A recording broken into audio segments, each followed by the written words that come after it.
Do you know how Numazu is dangerous? Numazu has a sea and an active volcano, Mount Fuji. Also, Japan has frequent earthquakes. This causes secondary disasters such as tsunamis. Mount Fuji has been predicted to erupt for many years. So, in Numazu, there are 4 evacuation centers for natural disasters.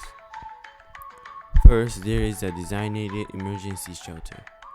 Designated evacuation sites, tsunami evacuation buildings, and tsunami evacuation towers are emergency shelters to protect you from the dangers of disasters.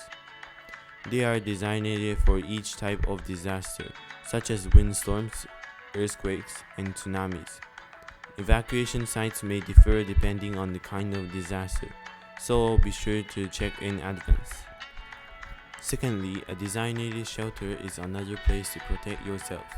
Designated shelters are places open after an earthquake or other large-scale disaster strikes to provide temporary shelter for people whose homes have collapsed or been damaged.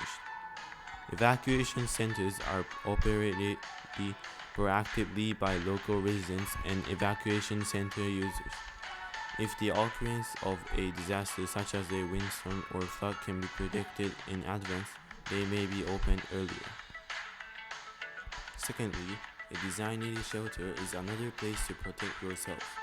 Designated shelters are places open after an earthquake or other large-scale disaster strikes to provide temporary shelter for people whose homes have collapsed or been damaged.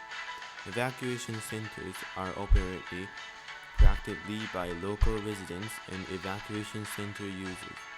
If the occurrence of a disaster such as a windstorm or flood can be predicted in advance, they may be opened earlier.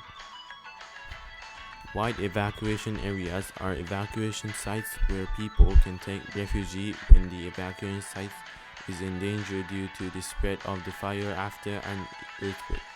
Numazu City has designated many places such as Kato Gakuen High School, Numazu Forest Elementary School, and Ooka Park. Lastly, the city has disaster prevention warehouses at all designated evacuation sites to prepare for disasters. Disaster prevention warehouses are equipped with disaster prevention materials and equipment necessary for disaster prevention activities. For example, powerful light toolkit, water tank, and emergency